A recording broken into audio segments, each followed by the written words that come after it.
on Twitter. Now I'm excited to host a conversation with a leader who I think, given the time of year, deserves a whole bunch of Olympic gold medals when it comes to fighting for voting rights. Stacey Abrams, thank you for joining us today. I'll say a little more about Stacey in a moment, but first let me say a few words at the outset about today's topic and the ground that we'll be covering. This year, almost 400 bills in 48 states have been introduced to restrict access to the ballot.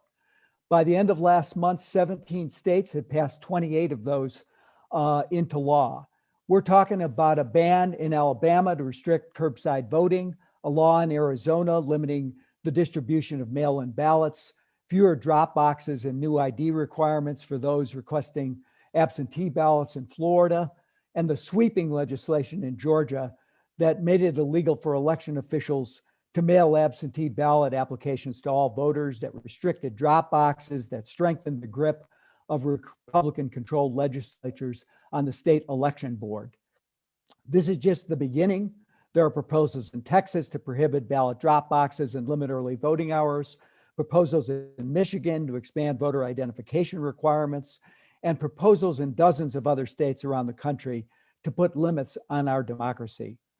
States are the battlegrounds in the fight for voting rights. Laws are being passed by Republican-controlled legislatures who continue to indulge in the former president's big lie allegations. Not only are the accusations false, but they're dangerous and they're anti-democratic. And we're seeing the consequence of his lies and the lies of other detractors of democracy play out in real time. Just last month, the For the People Act reached the Senate floor after passing the House. If passed, the law would have been the most sweeping piece of legislation on voting rights since the 1965 Voting Rights Act. It would have required same-day voter registration, robust early voting laws, and expanded vote by mail provisions. But instead, Republicans on a party line vote voted to block even proceeding to discuss that bill. Speaking of the 1965 Voting Rights Act, this month we also witnessed the Supreme Court take the unprecedented step of gutting most of what remained of the landmark bill.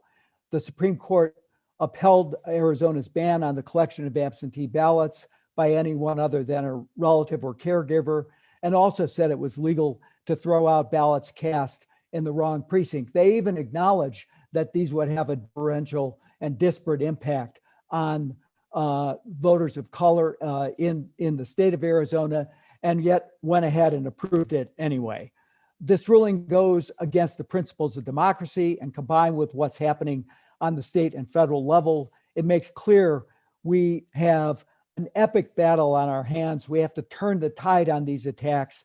That requires leadership from state and federal officials, from organizations like CAP Action and 6 Action, and from Democratic activists around the country who are fighting to uphold the cornerstones of our democracy. And chief amongst those activists and leaders is Stacey Abrams. Stacey is one of the most tenacious fighters for voting rights in the country.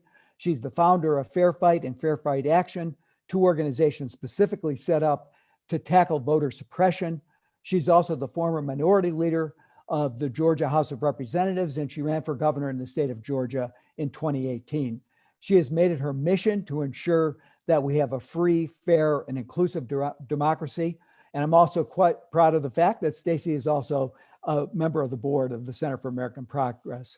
Stacey, it's wonderful to have you with us. Thank you for taking the time. And I want to just start with a big perspective.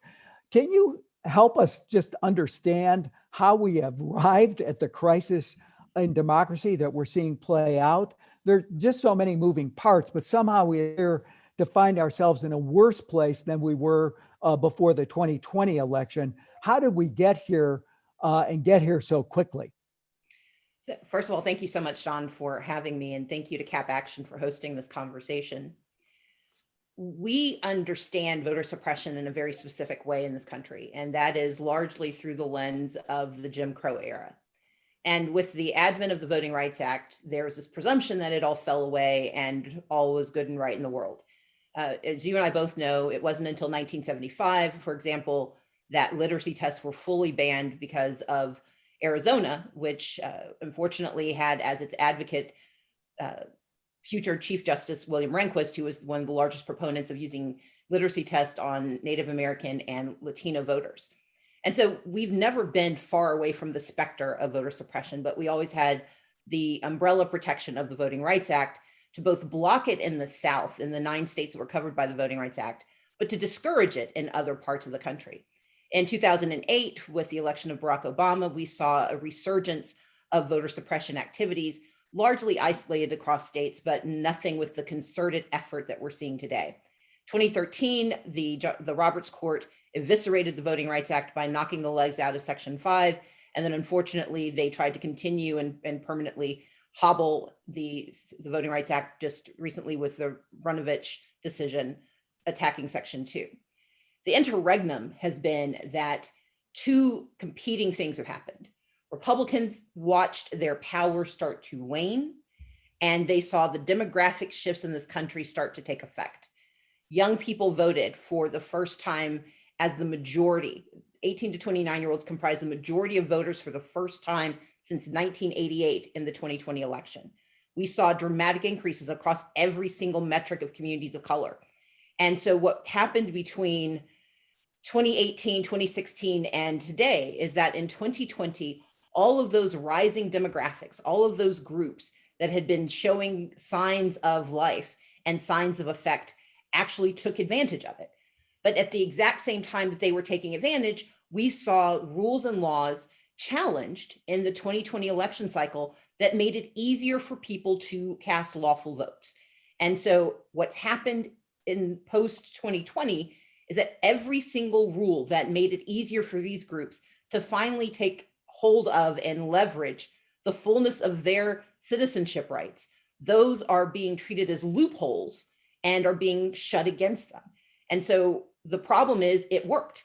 Voting works in America. Democracy works in America. Majority rule works in America. And unfortunately, there's a minority that does not like that and will not countenance it. And they're doing their best to shut the door.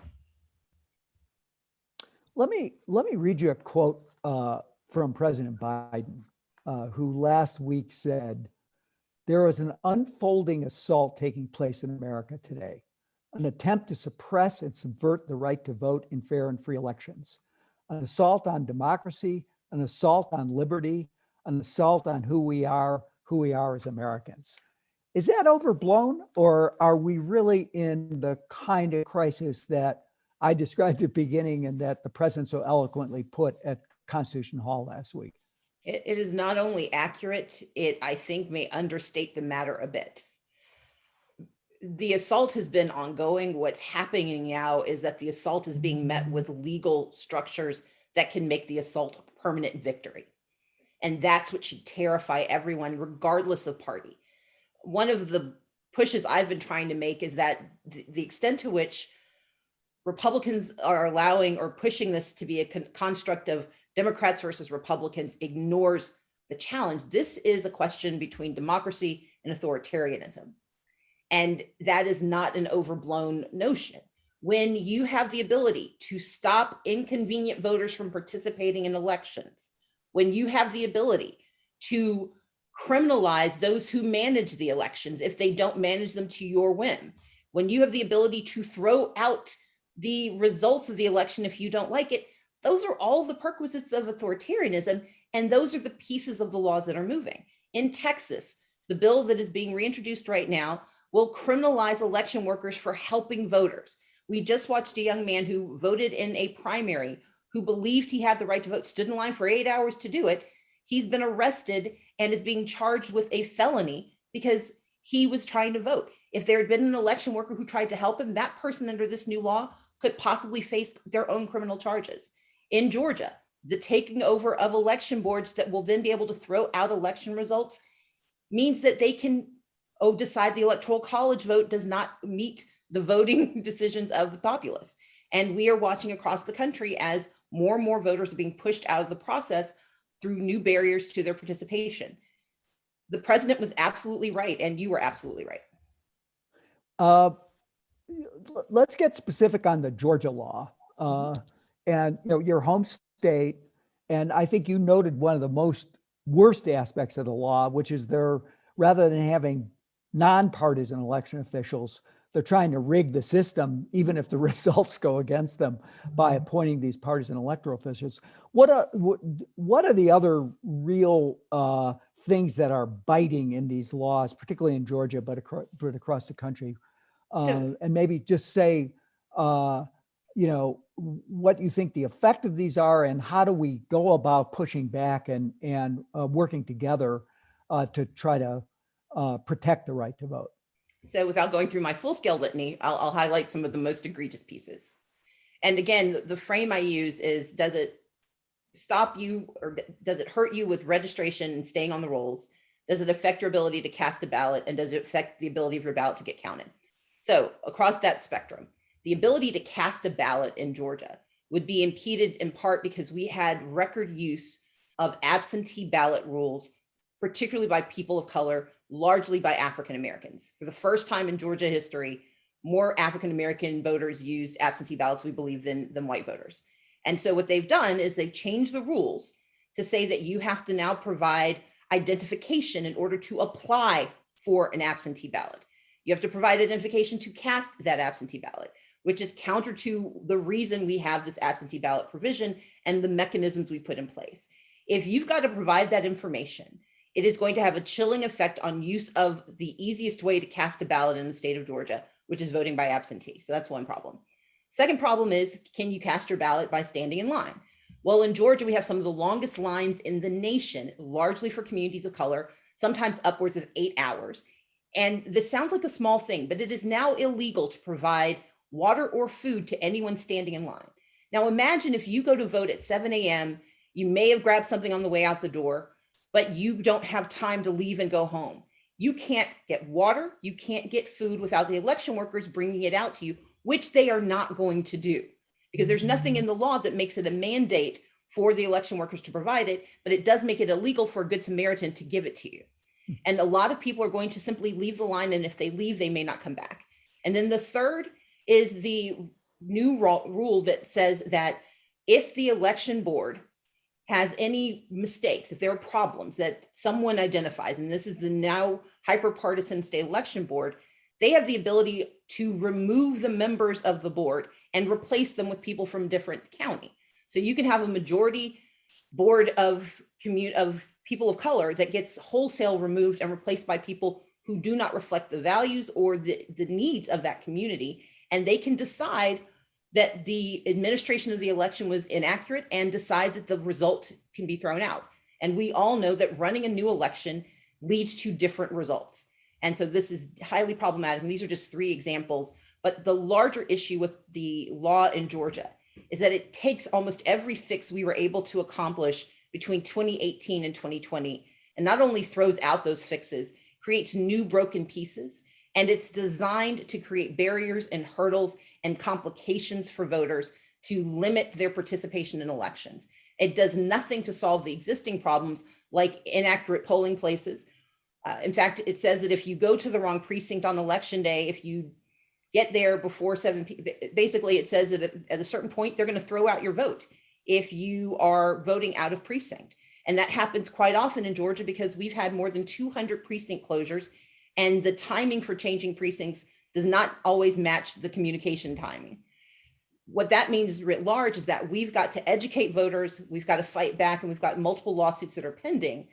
But the issue is that without federal action to negate these laws, what they have done will likely be sustained by some court somewhere. It may not over time be sustainable, but what happened in Georgia became a template for all of those other states that you referenced, all of those other bills that are being passed. And so Georgia is ground zero for this national assault on our right to vote. Well, let's talk about the federal role. Obviously since 1965, when President Johnson signed the Voting Rights Act, the federal role has been prominent in trying to protect the right to vote. And yet now we're stalled, at least at this point, with the For the People Act having passed the House and sitting in the Senate. The Voting Rights Act will pass the House, but its prospects in the Senate against the filibuster seem in doubt, along with S1, HR1. What's your advice to senators who care about protecting the franchise, and how, give us a sense of how you see the state of play now in the federal government? I think it is a high watermark and a very good outcome for us that all 50 Democratic senators voted for cloture on the S1 vote a few weeks ago. That is a good thing. And that was not a given. I don't think we can diminish that. Yes, the process continues to drag out. Yes, the filibuster remains the highest hurdle, but we cannot let go of the spark of hope that was created with that 50-person vote, because that signals that they do understand. We are now facing the institutionalists and the incrementalists and those who are simply afeared of change. And I think our responsibility as voters, as organizational supporters, as activists, to give them the space they need. There's a story that Andy Young recounted in the documentary All In, where he talks about MLK and himself going to see President Johnson before the Voting Rights Act. And this was in the midst of so many violent episodes happening across the South. And Dr. King is talking to the president, and the president says, you know, I've got the House, I've got the Senate, I've got the White House. But he says, I don't have the power to pass voting rights. I just don't have the power to get it done. We're going to have to find something else. And, you know, Dr. King and soon, you know, eventually Ambassador Young say to him, you know, what do you mean? And he's like, I just don't have the power to get it done. And so they leave. And Andy Young recounts standing in the vestibule outside the Oval Office, looking to Martin Luther King saying, what do we do? And Dr. King says, well, we just have to go find the president some power. That's what we have to do. We have to go and find the Senate some power. That's one of the reasons that we are doing the work of engaging young people and people from across the country through what we're calling Hot Call Summer. It's why so many organizations are rallying the troops. When senators see that the people they represent are clamoring for this solution, I think it will help them find the power to push back against what has become inertia when it comes to the filibuster. Some want it to be gone altogether. Some want it to be reformed. My position is we need whatever it takes to get these bills through, because it's the foundation for every other change we want to see in this nation. And regardless of your issue du jour, and I don't want to diminish the urgency of anyone's concerns, every concern relies on the ability of the populace to participate in our elections. And so every group, every organization, every institution should be laser focused on getting the Senate the power they need to pass the Voting Rights Act, Voting Rights Advancement Act, and to pass S1. I couldn't agree with you more. What about the Justice Department? Are they doing everything they can, in your estimation, to try to push back on these laws that the president described in such stark terms? Absolutely. And we have to remember, this is a battle with multiple responsibilities. And so what we're watching the Justice Department do under Merrick Garland, with Lisa Monaco, with Vanita Gupta, with Kristen Clark, is leveraging every mechanism they have. The fact that they filed suit in Georgia, it matters because they relied not on the disparate impact, but the intent language that's still, for now, still the law of the land when it comes to Section 2 of the Voting Rights Act. That matters. They are paying attention to how these hyper-local anti-voter bills are being affected.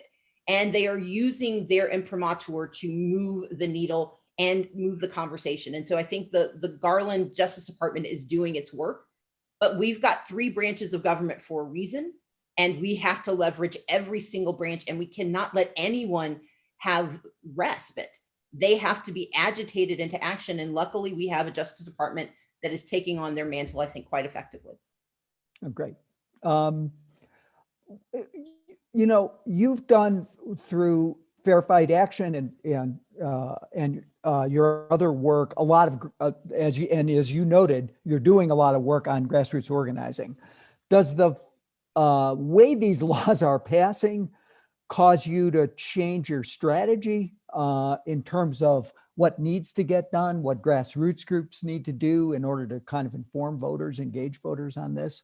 Can this be a way of convincing people actually that their rights are being taken away from them and therefore they even need more to get out and vote? What's your grassroots strategy around this? I approach things with belt, suspenders, and sometimes twine wrapped around your waist. So we've got to have all of the above. And the most important role that these grassroots groups play is that they are the ones closest to the people, and they can explain and connect the dots between what can sometimes seem like, elephants fighting. It seems too large and too unwieldy to bother trying to insert yourself into the conversation.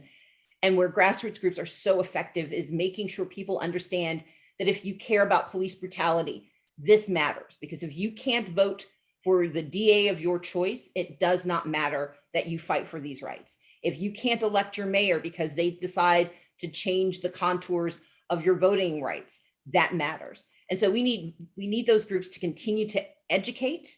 We need them to continue to engage, but they also have to continue to raise the urgency, because one of the benefits and beauties of being an American citizen is that we have this notion of invulnerability for our democracy. We saw over the last 4 years how brittle that was. But with the election of President Biden, we have, I think, unfortunately returned to this notion that we're no longer in peril. And the reality is we remain at risk.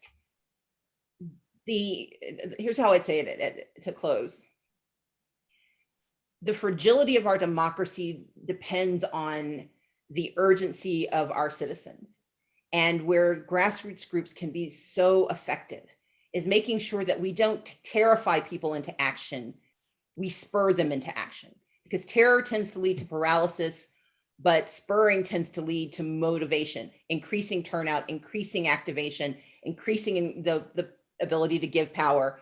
But more than anything, it increases the sense of ownership over our democracy, which is fundamentally what we need to instill in every single citizen.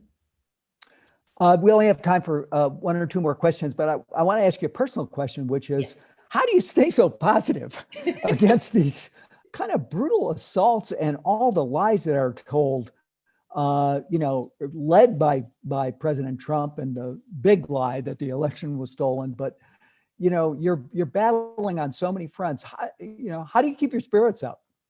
Practice.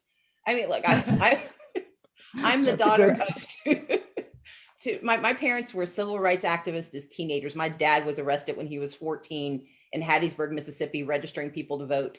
We tease him that my mom, unbeknownst to him, was across town doing the same work. She just managed not to get caught. But they raised us to believe in the right to vote, but more importantly, to believe in our responsibility. I'm a patriot, and my patriotism tells me that my responsibility is to ensure that everyone has access to the franchise, regardless of how they're going to use it. I don't fight for Democrats to have the right to vote or Republicans to have the right to vote. I fight for Americans to have the right to vote. And I think that's the engine that keeps me going.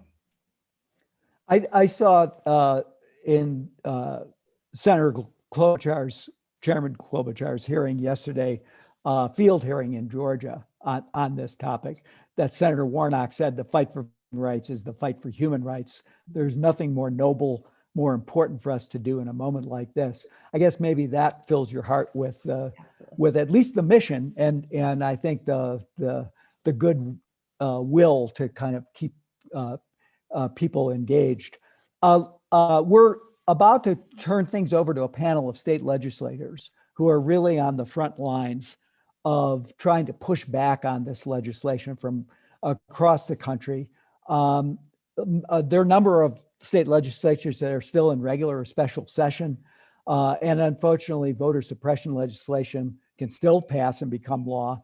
As I said, we'll hear from them, but as a former state legislator and leader of the minority in the Georgia House, what would you say to legislators who are battling these very frontline issues today?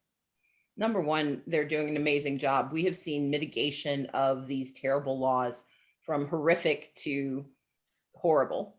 They're still terrible, and we should never countenance any of them, but they could have been so much worse, but for the actions of these extraordinary state legislators who are fighting, and the ones who, their time to bat is coming. So number one, you're doing a great job. Number two, you're not alone. One of the worst feelings as a state legislator, especially in the minority, is the sense of isolation, that no one cares what's happening to you, and that it doesn't matter if you work. It doesn't matter if you are trying. And I need them all to know that they are not alone, that groups like Capped Action and Fair Fight Action and others are doing our best to be there in solidarity. And then number three, we can win. We may not win every battle, but sometimes the best outcome is to lose really well. That was my mantra as minority leader. I used to say my job was to lose well. And that means that we may not stop this assault at the state level, but we can make it so hard and so egregious that their victories become less and less. And we just claw back as much as we can to keep good going until we can get the federal action we need to solve this problem once and for all.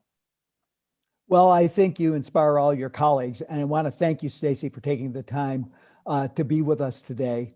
I think this conversation has really made it clear how critical this fight is, not just for democracy, but for all the other issues that we care about. And there are, of course, factions across the country trying to limit our democracy and limit our access to the ballot. So that's why it's so critical and so important that we have leaders like you spearheading this fight. So thank you for what you've done. Thank you for being with us today. Thank you for what you're continuing to do.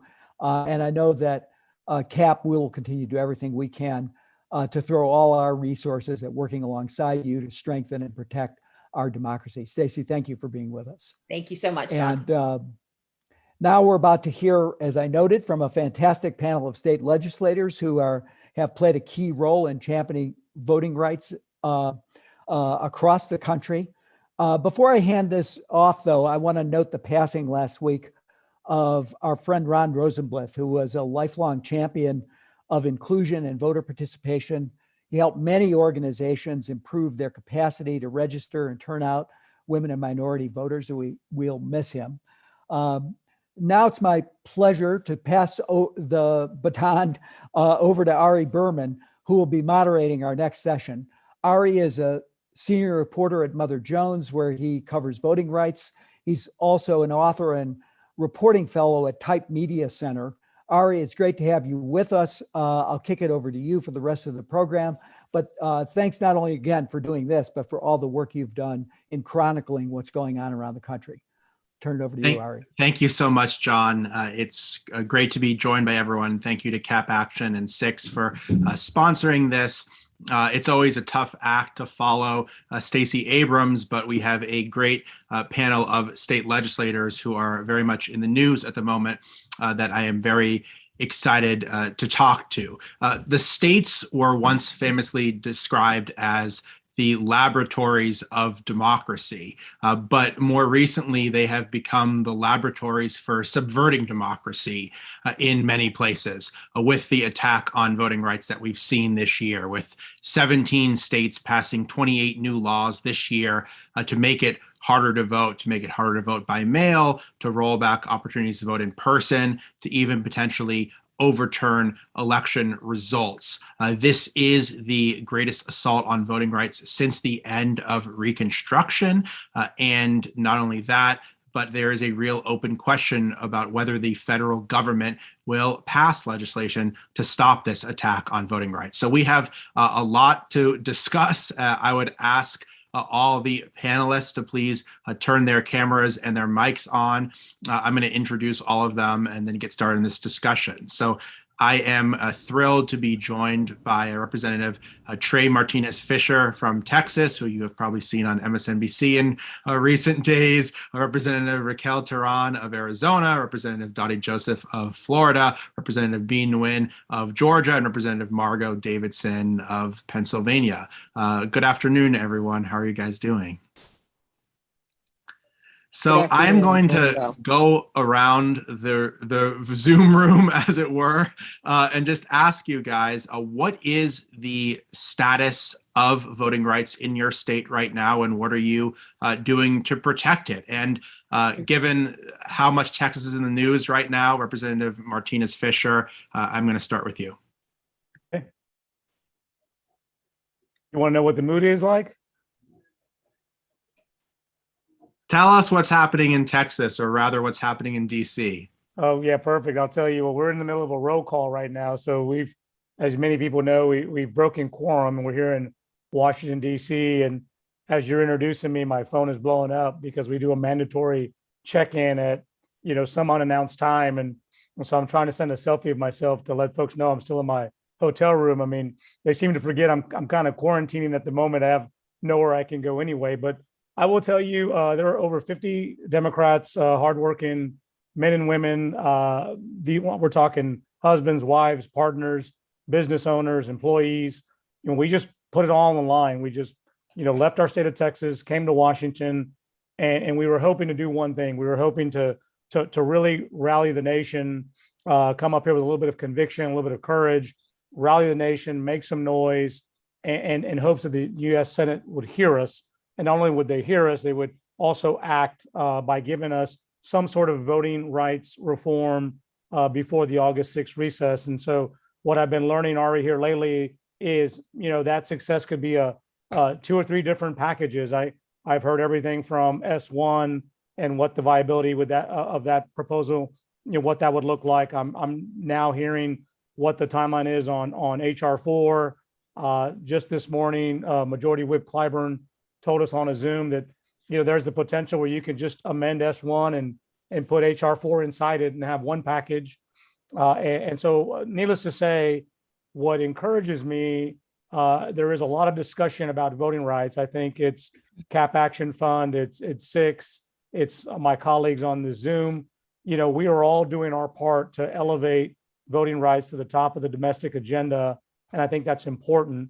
Everywhere we go, every conversation we have, it is all about, whether we're going to have some sort of voting rights initiative done in this congressional term. So I think that that's important. So as Stacey alluded to earlier, what is going to be our end game? I don't know that coming to Washington, D.C. for a month will improve our chances of getting better legislation in Texas. I don't think that that's going to happen. But what I do think is going to happen is we're going to, empower our United States Senate to come up with a proposal that will apply to the country. And if we could just have one standard for voting, which would be an American standard, I don't know what the case. I don't know how much you know about voting in Texas, and we're happy to get into it. But there is just so much tripwire on the ground in Texas. The hurdles are so high, and so when you look at our state in terms of our voter performance, you have to look behind those outcomes and look at the laws we have in place, because in lots of ways, voting has almost become a criminal act in the state of Texas. And I think that is the way that those who are in charge right now, they happen to be Republicans, can suppress the vote. So we're here on a mission. We're united in purpose. A few of us have COVID, so we're dealing with it, but that's not going to stop our work. Thanks so much, Representative Martinez-Fisher. We will come back to Texas. Don't worry. I want to go to Representative Tehran. Tell us what is happening in Arizona, another major battleground state for voting rights right now.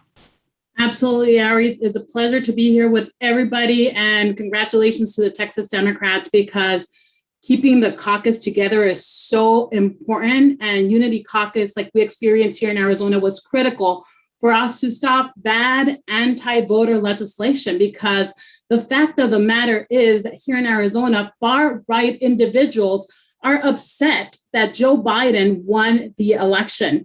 And the problem is that this small group of conspiracy theories are trying to move the agenda in Arizona before the legislative session ended, which it ended 71 days after we should have ended.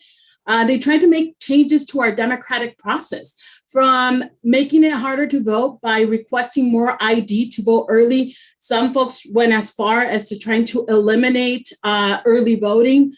We did see a couple of bills go through that were signed by the governors. One purges people from the permanent early voting list, and other invalidates a vote if there is no signature by election day, eliminating a curing period.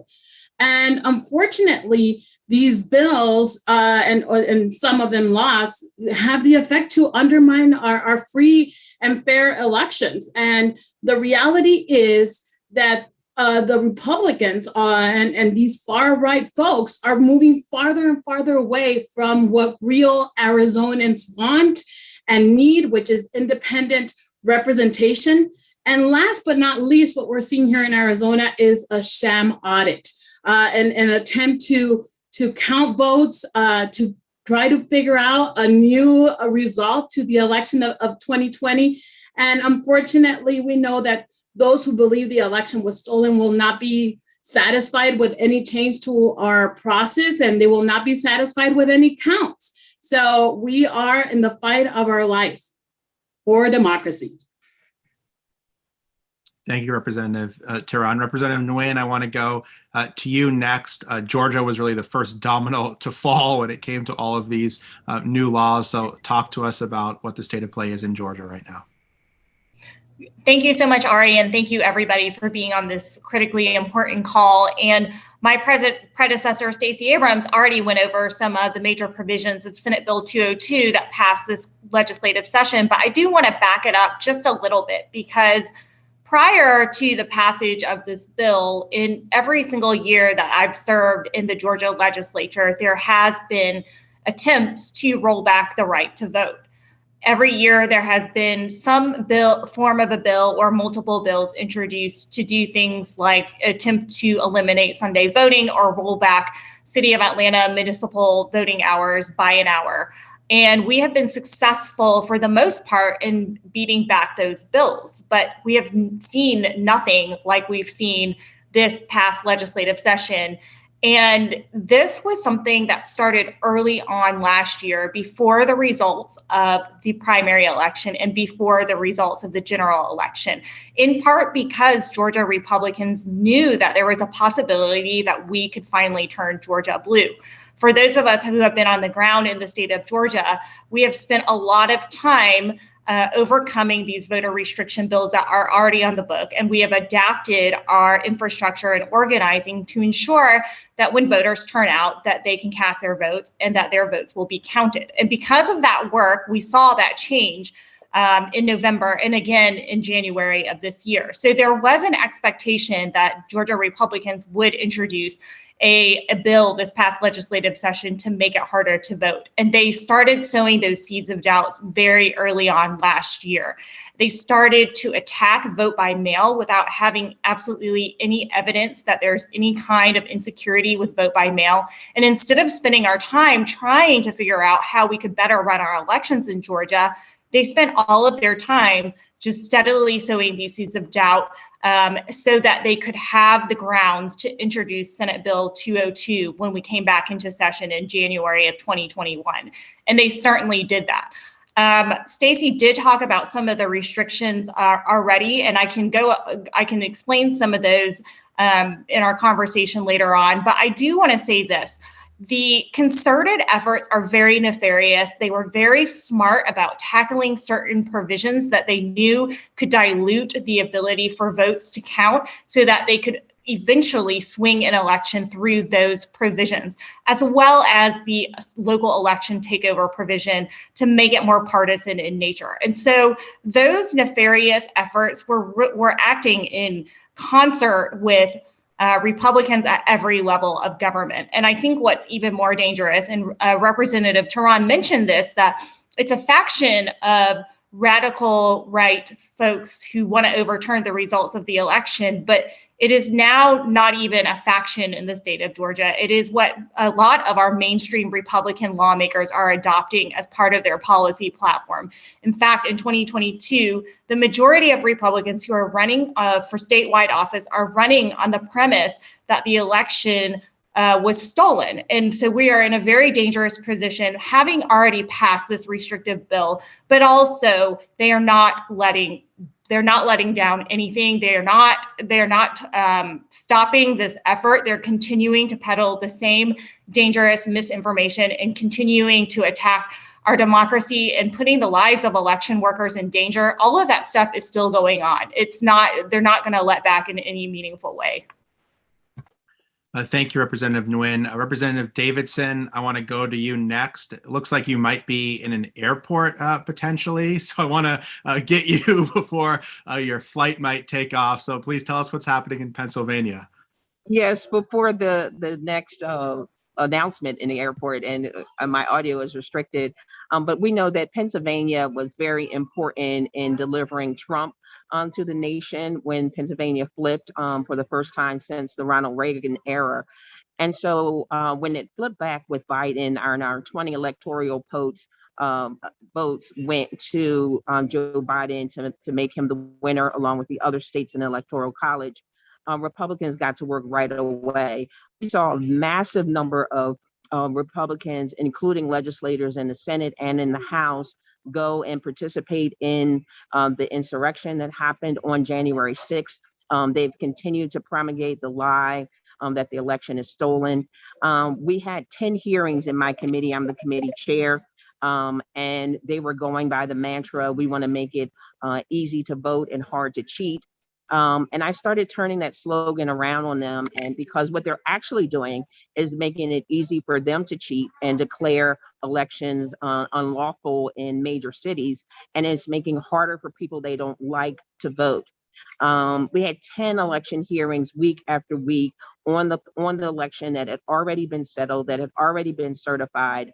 And it was all just a charade, a political theater, in order for them to pass a massive voting reform, quote unquote, reform bill that would increase their audit power. They were not able to audit the election in the way that was done in Arizona. We had 2 senators from Pennsylvania actually go to Arizona to see what was done there so that they could repeat that in Pennsylvania.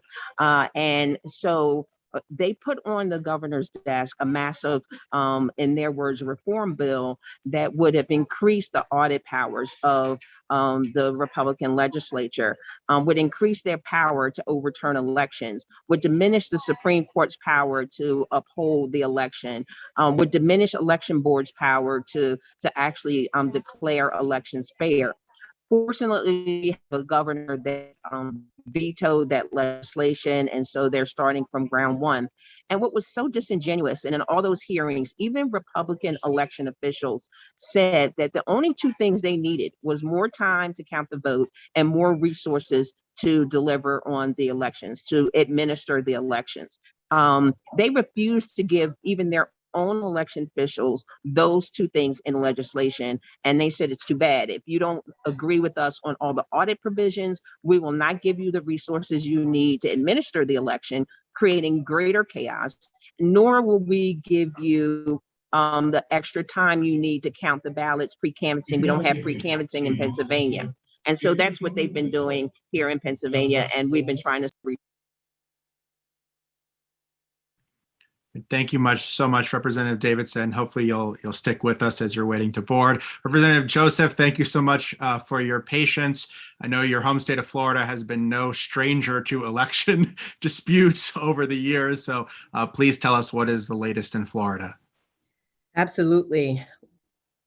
The Florida 2020 elections were lauded by both our Republican governor and the former occupant of the White House as the gold standard and one of the smoothest elections we've had in our state's history.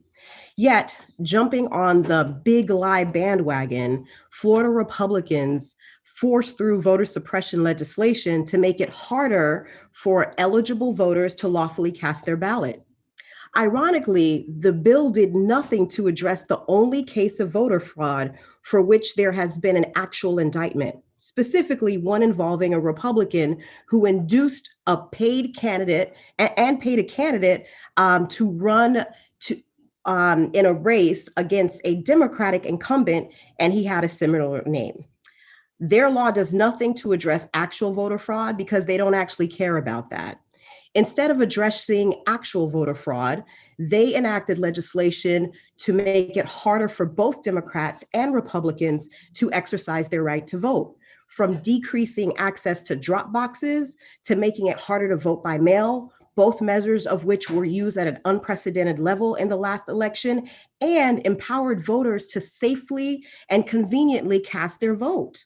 They made it harder to register and educate voters, to support voters in line, whether to give them water or to give them information.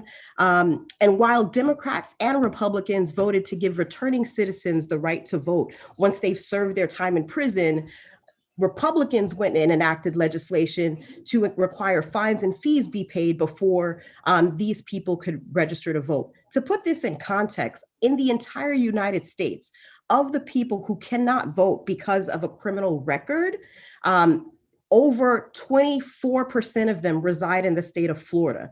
That's over a quarter of the entire United States. If that's not a 14th equal protection violation, I don't know what is. I was born in Haiti, and I come from a state with a significant number of immigrants, including Cubans and others who have fled from regimes and countries in search of freedom and opportunity. Key among that freedom, liberté, is being able to exercise your right to vote. If you've been paying attention, these are the same cries that we hear in these other countries, which we're hearing now. When you have people charging and storming our nation's capital with insurrection, it's the same foolish overthrowing things that we see in these other countries. I do not want the United States to turn into some bootleg banana republic that these people are trying to make it in this fleeting attempt to hold on to power that they no longer have. Stacey Abrams touched on it. But restricting voter access, along with disinformation, are the hallmarks of dictatorships and autocratic regimes. We cannot let our democracy die. It's up to us, Democrats and Republicans together, to stop it. And I say Democrats and Republicans because I want to make a distinction between the Republicans who are in charge of a lot of these state and federal level that are sitting here playing games with people's lives, and those on the ground. Because when we look at how voters vote, Republicans also value their right to vote. Republicans also want returning citizens to vote.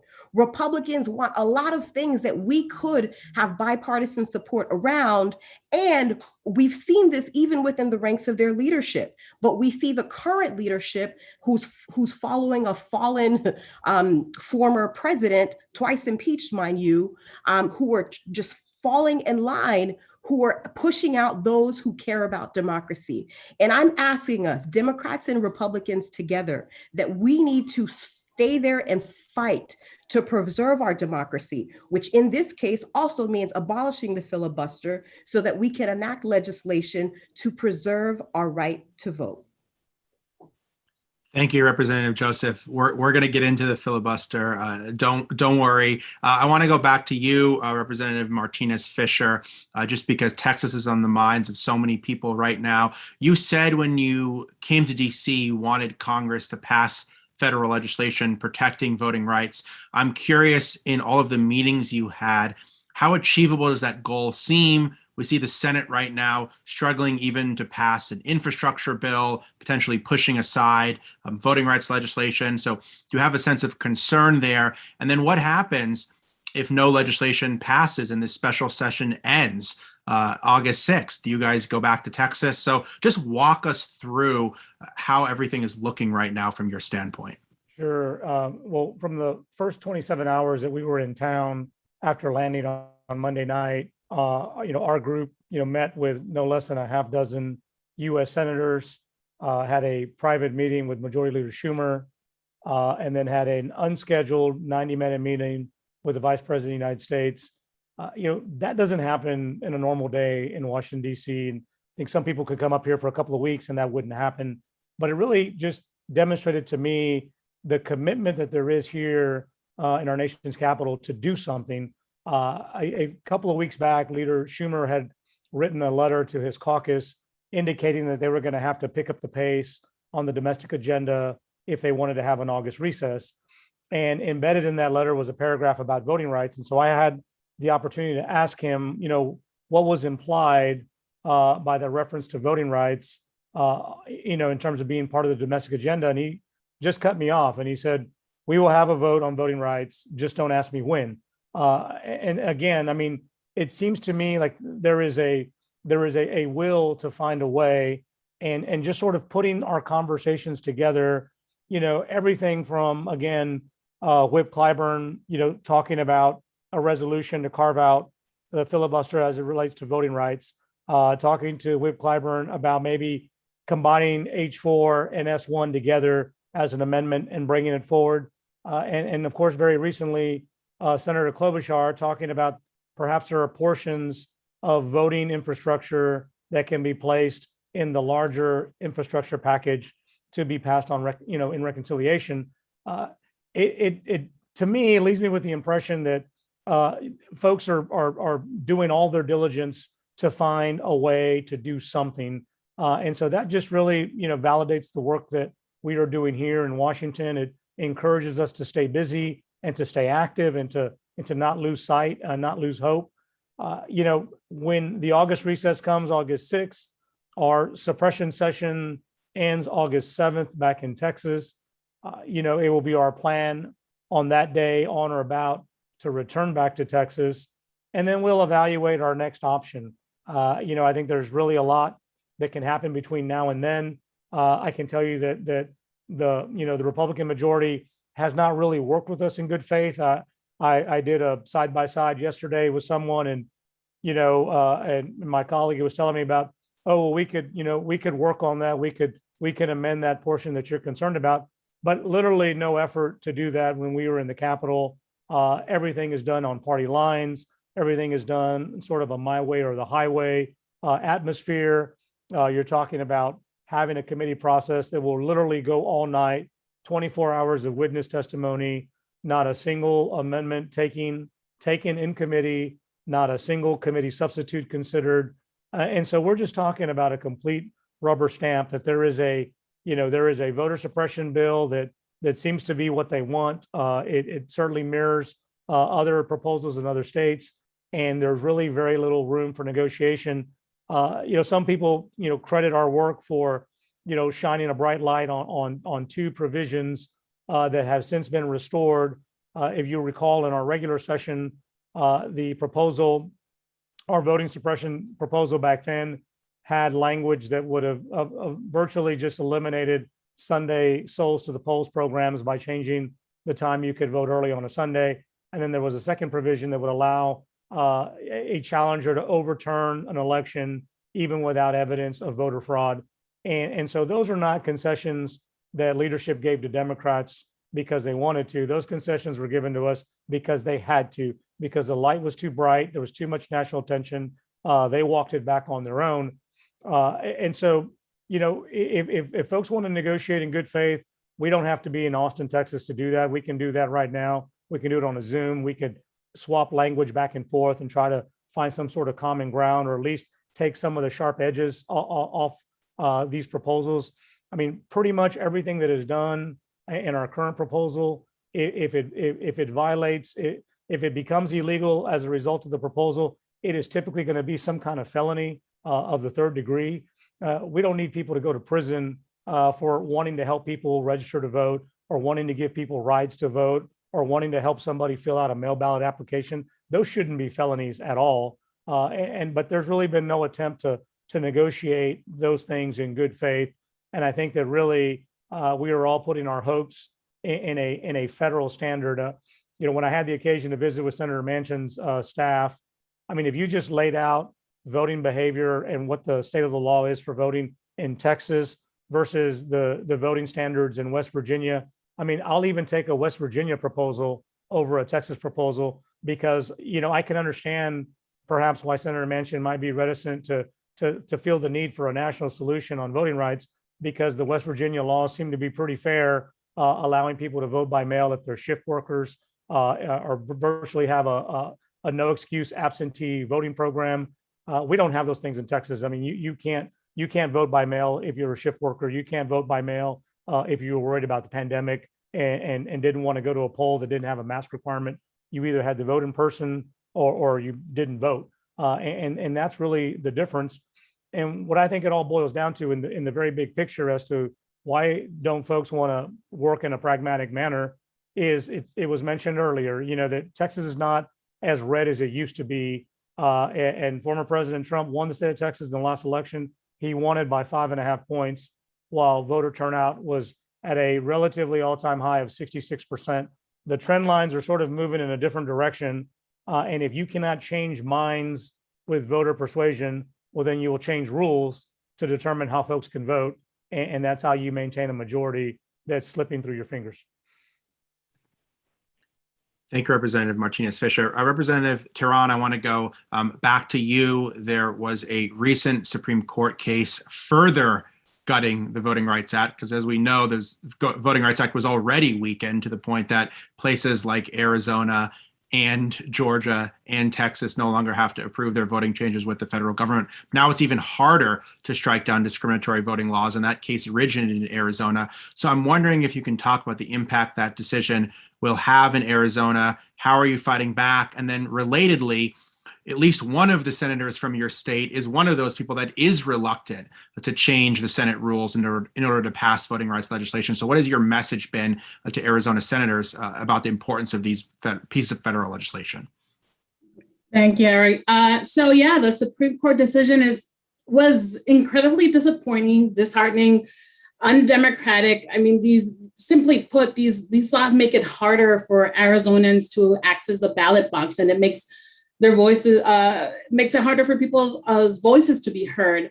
However, I think the key point is that the direct impact on the activities that these Republicans challenged, which was one, picking up and delivering early ballots for voters, and two, making sure that your vote counts if you are voting out of precinct. It was unfortunately negligible because we had moved on to other turnout tactics when these were originally ruled illegal. So it was briefly overturned, then enjoined and taken to the Supreme Court. But it didn't have an impact on this last election. And it didn't have an impact on this last election because we have been organizing here in Arizona, either through our campaigns as candidates or as progressive organizations. And we built an infrastructure and educated the voter over the last, since these bills were passed and since the gutting of Section 5 of the Voting Rights Act. So the ruling does do real damage on what's left on the Voting Rights Act, and it really gives green light to states under the pretense of combating voter fraud, which we all know it's basically non-existent. So it enacts voter suppression legislation even stricter than Jim Crow days. So before you know it, we'll have to stand on one foot and sing the Star Spangled Banner without missing a note to cast a ballot. But what we are doing is making sure that we are educating voters. We will continue our door-to-door operations, engaging in the relationship with these voters, because what we have seen in Arizona is that we have gone from engaging low participation voters to high participation voters, especially through conversations at the door, especially through these progressive organizations like the One Arizona Table, Mi Familia Vota, Lucha, and so many others. We have done this through the Arizona Democratic Party as well. What is happening right now is that we are putting boots on the ground sooner than later. Everybody and like these organizations are kicking off the organizing programs now because we can't get to next year and not let voters know how they may or may not be registered. We are working to advocate for the People Act and the John Lewis Voting Rights Act. It's extremely important that we see this legislation move forward. And you talked about the F word, the filibuster, and it's become a very hot topic, yes, here in Arizona. And I also happen to be the chair of the Arizona Democratic Party, and our base passed a resolution to ask both our senators to do everything they can to reform, to do away with the filibuster, because we must pass not only the For the People Act, but the agenda that Democrats campaigned on. So the filibuster is absolutely, it may be an impediment. So we want to make sure that every single option is on the table. And last but not least, what we have to continue to do as legislators is introduce pro-democracy legislation. So we introduce automatic voter registration, same-day voter registration. And we have to remember that here in Arizona at our state legislature, we are only 2 votes down in the House, 2 votes down in the Senate, meaning the narrowest majority since 1960.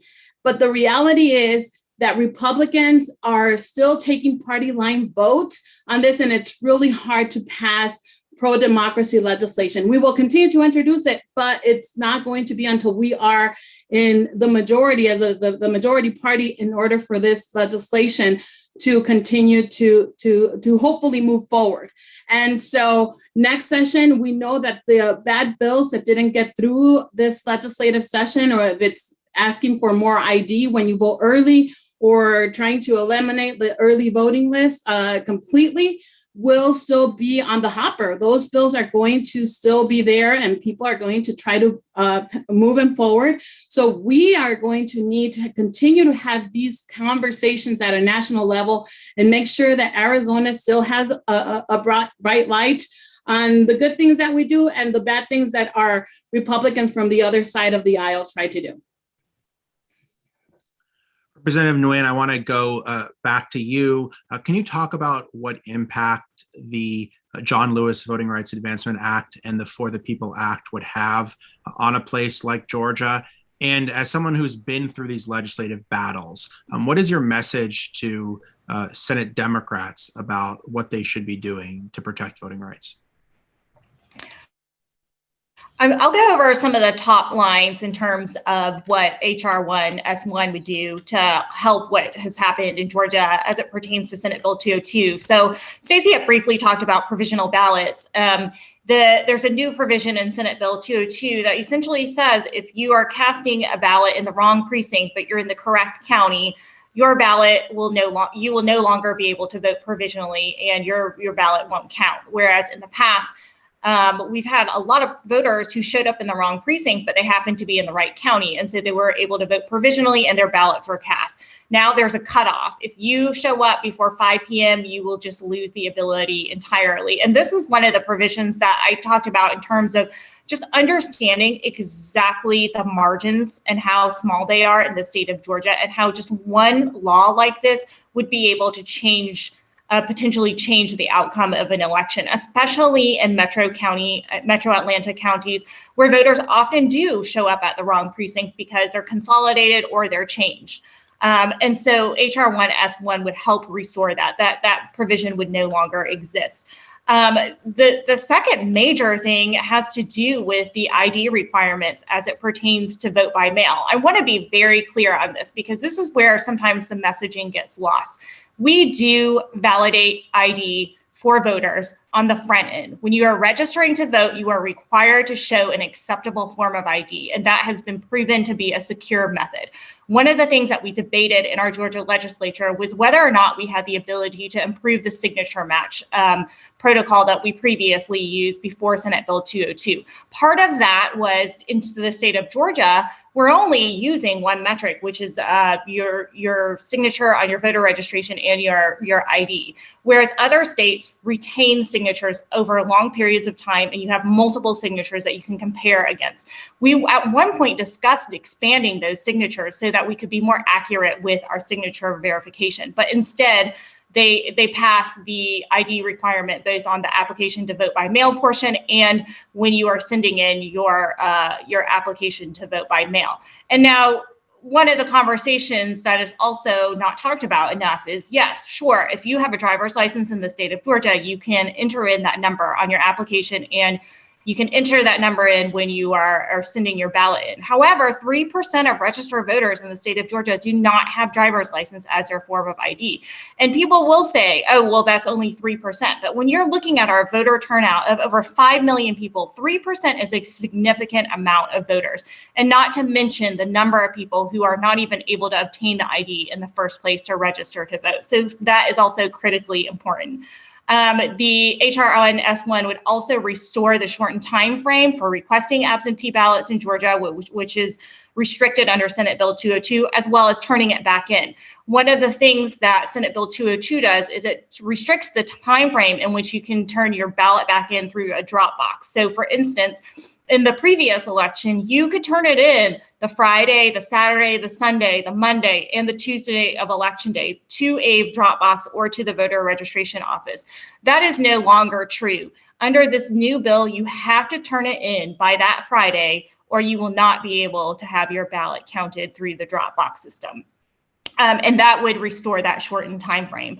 It would also expand some provisions that Georgia currently doesn't have. For instance, one of those things is same-day voter registration. We currently do not have that. It addresses voter purging. In the state of Georgia, we have something called use it or lose it, which means if you choose to sit out on multiple general election cycles, you are put in place to be purged off our voter rolls. It is a tool that has been used aggressively under our current Secretary of State, as well as the former Secretary of State, to remove voters from voter rolls in bad faith. HR 1 and S1 would change that. It would take away that use it or lose it voter purge law.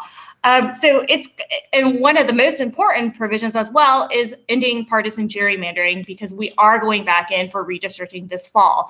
And as we are seeing the state of Georgia change, we know that there's no ability to gerrymander statewide, but there's certainly an ability to gerrymander these legislative seats that have been so important. I tell you that I did not realize the importance of state legislatures in such an acute way until these past few years of serving. The Georgia legislative body passed a 6-week abortion ban, and then we went and passed the Senate Bill 202 every single year. We feel like we are fighting for our lives to protect some fundamental right that we Americans already have in place.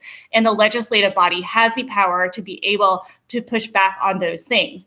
Obviously, we have been more successful as it pertains to litigation when it comes to the ability for women to make decisions about their own bodies, but not as successful when it comes to voting rights. And so we are in a place where these state legislatures have so much power, and we're seeing this concerted and coordinated effort across the country.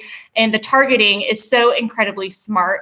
And I did see a question in the audience about whether or not this is coordinated. And the answer is yes. We know that the Heritage Foundation has spent millions and millions of dollars of dark money and funneled them through states like Georgia to ensure that they are passing their model legislation, and then they're replicating in other states across the country. So I can't emphasize enough not only the importance of federal legislation, but we shouldn't even be in this position where we are holding our breaths for congressional relief. We have got to really remind voters in terms of how important these state legislatures are in protecting our right to vote, as well as many other rights. And so not just making sure we pass federal litigation, but always having our eye on the ball in terms of making sure that whoever is in office on our election boards, our county commissions, our municipal elections, our state leg, and our statewide races are going to be people who protect the right to vote. Because one of the reasons we are in this position is because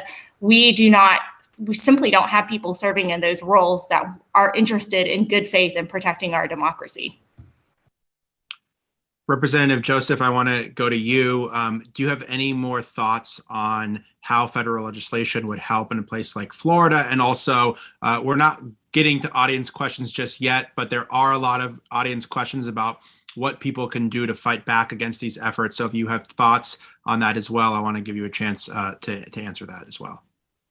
All right, so let me start with the fight back, and then I'll double back to the For the People Act and how it impacts Florida.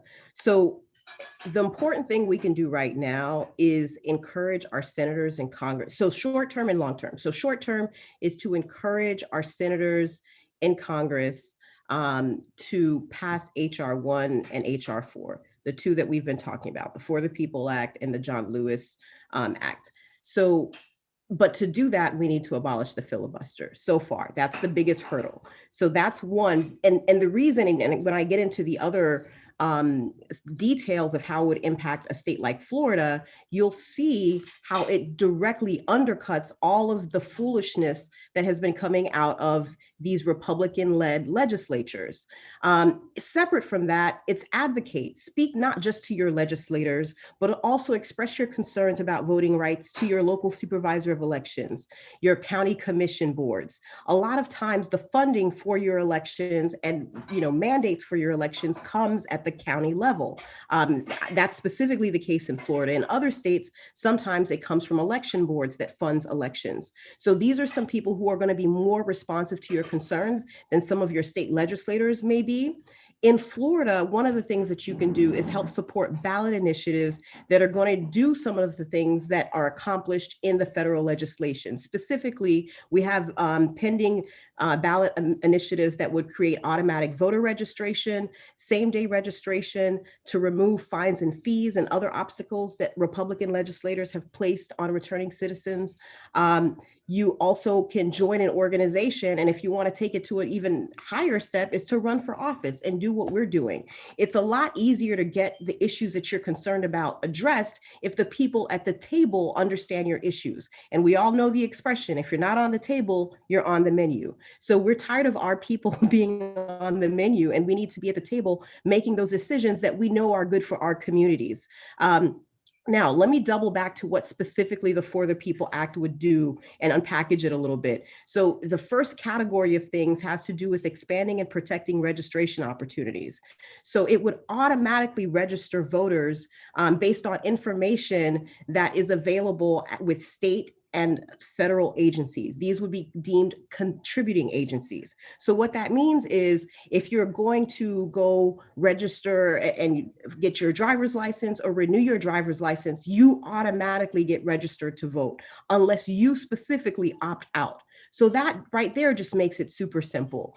Same day voter registration. There's no reason why somebody who's legally authorized to vote should not be able to vote. Currently, under Florida law, you have to register to vote at least 29 days before election. So what happens on day 28? Seems pretty arbitrary. The federal legislation would address that. It would make Election Day a federal holiday and requires Florida to take steps for voters not to wait more than 30 minutes in line. I know we've seen these long lines, on the media, but like Florida's lines for real are like hours long. So this would force the state to make sure that these people are not waiting more than 30 minutes at a time. I don't need to tell you the impact of that.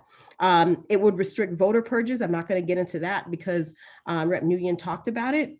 But I also want to talk about how it prohibits the use of returned non-forwardable mail as a basis for removing a voter from the rolls. So that's that category of things. When we talk about ensuring election security and accessibility, it would create more options for vote by mail ballots for people who are disabled and overseas and military voters, which is the exact opposite of what the Florida legislation did, which just made it tremendously more difficult for people who are disabled or who use caretakers to help them vote. It establishes a ballot tracking system, which Florida has, but it makes it nationwide. It expands early voting to a full 15 days before election. Currently, under Florida law, you're not allowed to vote the day before the election, and it requires early voting to start just 10 days beforehand.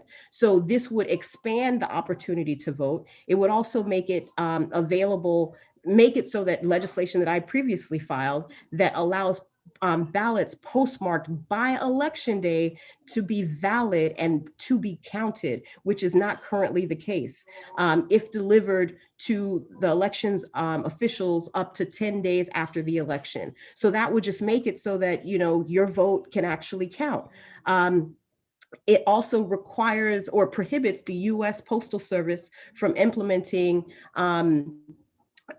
operational changes within 120 days that would slow down processing ballots. Drop boxes, which are super popular in Florida, would be available 24 hours a day for 15 days before Election Day, which is the exact opposite trend of what the legislation the Republican-dominated legislature just passed, and make sure that drop box sites indicate how you can track your ballot to make sure that your vote is counted. We talked about returning citizens. One thing that it would do is require Florida to restore civil rights to people with felony convictions once they are released from prison, and offer voter registration materials upon eligibility. So what that would mean, let's say for Florida, that would say 67,000 registered voters in Florida who are registered felons would now be able to address that issue, but it also would increase it so that more than 750,000 more Floridians who have paid their time can vote. So, I can't overstate the importance of passing the For the People Act. It prohibits these challenges to a voter's eligibility based on race, ethnicity, and age. Basically, these intimidation tactics that Republicans have started using, not just in Florida, but throughout the United States. And these challenges, if the federal law is enacted, would have to be filed more than 10 days before the election day. So you can't show up on election day and say, oh, they're Black or they're Hispanic, I don't think they should be able to vote, which is what we've seen happening in many states around the country. It would increase access to voting for individuals with disabilities and who are older, and would provide specific funding to improve accessibility for those folks by creating a pilot program to allow those people to register to vote from home, which is a big deal if you're disabled, especially for some of our elderly population. And Lord knows we have a lot of retiring folks in Florida. And it would, here's a big one, it would end partisan gerrymandering in federal congressional redistricting. And a lot of us are getting into redistricting now in our states, so we understand the significance of this. This would create an independent commission to draw these federal congressional districts, which must take public input. There's no official requirement that there be public input. And notwithstanding, Democrats and Republicans in Florida who voted to end partisan gerrymandering, the Republican-led legislature continue to do what they're doing. So this would be a real shield of protection against all of these measures, coupled with the John Lewis excuse me, Voting Rights Advancement Act, to provide us a real shield for our right to vote. Representative Davidson, are you still with us? I am. Hi, I wanted to ask you, you are the only state legislator on this call who actually lives in a state that has not passed any restrictions on voting this year, if I am correct. So I'm wondering, do you have any lessons from Pennsylvania for the other state legislators here in terms of how to prevent bad things from happening in the future? Well, I think one of the critical reasons that we did not pass any, the Republican legislature absolutely did pass major reforms to our voting laws. However, we had a Democratic governor that vetoed that legislation. So it forced them to start at the drawing board. But we did as good a job as we could about making sure that the public was aware of how they were going to restrict their voting rights, how they were promoting the big lie and supporting insurrection and supporting the dismantling of our democracy. Our mantle was, we're defending democracy against all enemies, foreign and domestic. And so we just continued our message very succinctly, but we also had a governor, as Stacey Abrams said, if we don't have the power to do what we want to do, we have to go get more power. And so we were able to re-elect our governor, and we just have to keep pushing and pushing. If you're in a minority, it's just very difficult. As Stacey Abrams said, you can only just lose well, meaning that you get your message out to people and have people so outraged by these changes that they're willing to do whatever it takes to exercise their right to vote. Thank you, Representative Davidson. So we don't have a lot of time for questions, and we have a lot of questions. So I want to pose one question that's been asked a lot to all the panelists and ask you guys to please answer as briefly as possible. But basically the question is, if you live in one of these affected states, what's the best way to help? And if you don't live in one of these affected states but want to help, let's say you live in New York and you want to help Texas or Georgia, what's the best way to get involved? And I'll start with you, Representative Martinez-Fisher, because I imagine you're getting this question asked a lot about what can people do to help with Texas? Sure. If you don't live in Texas and you want to help in Texas, it's really, just show up, especially, as we are here in our nation's capital. There are a number of progressive groups that are working here in Washington, trying to be active and to organize and engage on Capitol Hill. There are a bunch. I mean, you pick one that you like, whether you make a donation, you volunteer, you can even volunteer virtually. for those that are in Texas and you want to help us, you know what? We need witnesses. We need a record. Pretty much everything we do at the committee process is going to be built on some kind of record, and that record will end up in a United States federal courthouse in one form or fashion.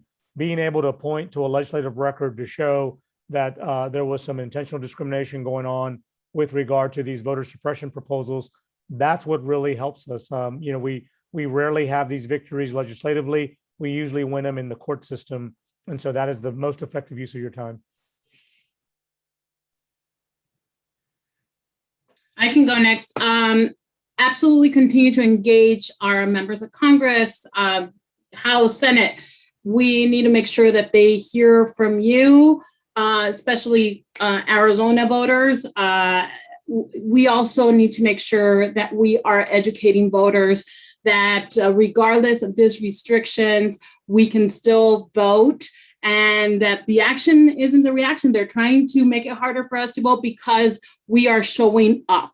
People that don't look like the people writing these laws or that have accents in their names like I do, those are the people that are now coming out to vote, and that is why we are seeing these voter restriction bills, but we can still vote. So let's continue to engage voters, and let's make sure in states like Arizona, we are only 2 seats away from majorities. And I am going to make that plug that we need to flip our state legislatures to pass good legislation, even though this sham audit will create uncertainty and is leaving a precedent, because there was a question of like how this is going to affect the legislature in 2022. And the worst worst possible outcome is that it's setting a precedent for all the elections that the majority does not like, which outcome they don't like. And that is our biggest problem that we have right now with the sham audit.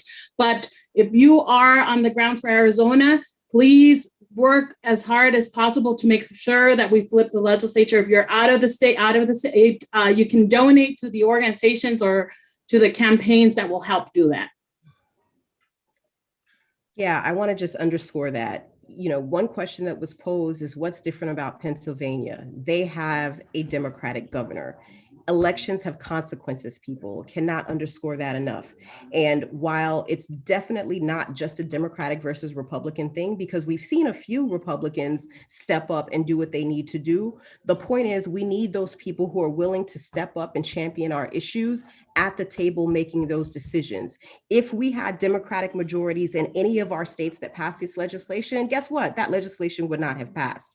And that's like period, end of story. There's no question about that. So the short term is doing what we can in terms of the legislation that we're trying to pass at the federal level, but the longer term game plan, which is one that we really need to get better about doing. And by we, I mean people who care about freedom and democracy, which is making sure that we have good people in office fighting for our issues. How do you get good people in office fighting for your issues? You help elect them and get them reelected. So that means giving to campaigns. That means volunteering on campaigns, whether it's knocking on doors, making phone calls. Listen, we are in the fight of our lives, people.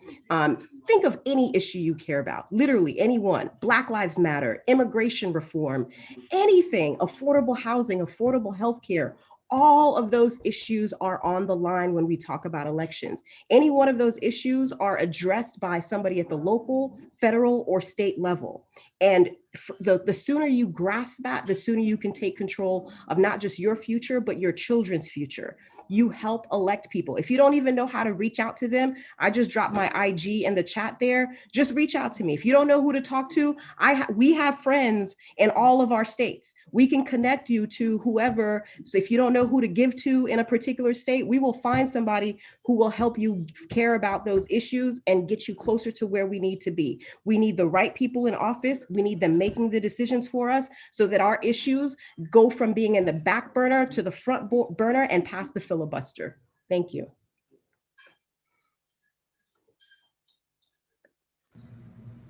I think I don't have a whole lot more to offer than what everybody has stated. But one key thing is litigation. So, for example, there's actually attorneys in California who have joined hands with some of our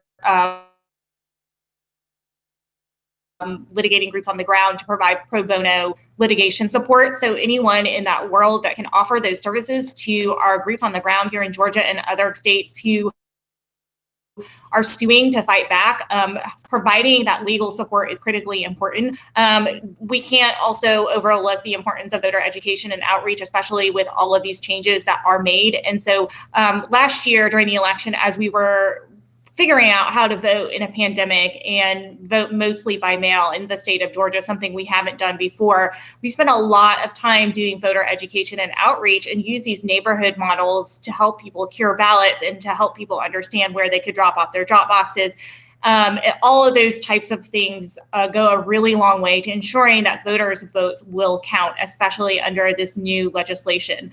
The third thing is the activism and visibility that is so critically important. I can't tell you just symbolically the importance of the Texas legislature walking out and going to DC while the rest of us are watching and being inspired by your fight, because it does show to Americans that are watching this that this is critically important. If we don't have the right to vote, then we lose everything else that is so important about this country. That is the foundation by which we push for other changes, no matter what side of the aisle you are on. It's fundamentally American. And so seeing that type of fight inspires everybody else to invest in the same type of energy. And also watching Black women get arrested at the Capitol for a right that should already be fundamentally protected. And here we are again in 2021 watching all of this unfold. So I think that visibility and making this issue front and center is so important in reminding Americans that here we are still fighting for this right to vote. And obviously pushing for HR 1, HR 4, and ending the filibuster.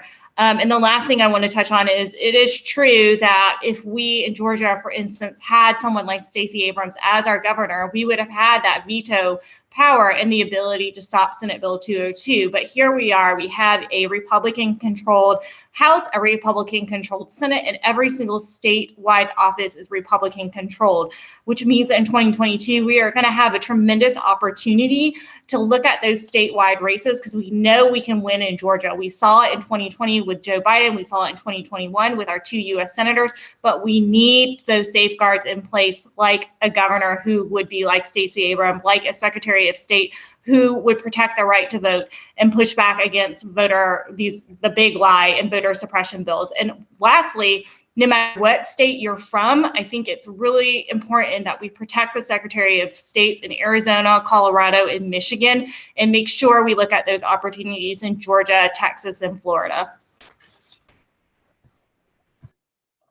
And I'll add to that the attorneys general. Wait, I got to give Representative Davidson the last word. We're already 2 minutes over. So Representative Davidson, please take us away.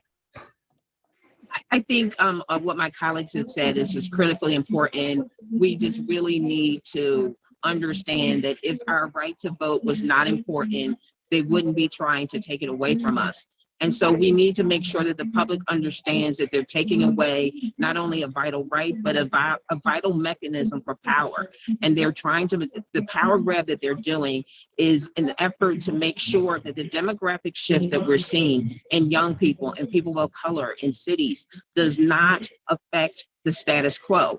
And so the status quo is trying to protect itself. The establishment is trying to protect itself, but we need to protect ourselves and we need to defend democracy. And all of the ways that my colleagues have outlined are the exact ways that we need to do that. And your voice as activists, people that are on this call, not just legislative voice, but activist voices are very, very important to make sure that the public understands that what they are trying to do is steal from us our right to vote, our right to have representative government and government that reflects our ideals and the ideals of the majority of people in our United States of America. Well, thanks so much to all of the state legislators that joined us.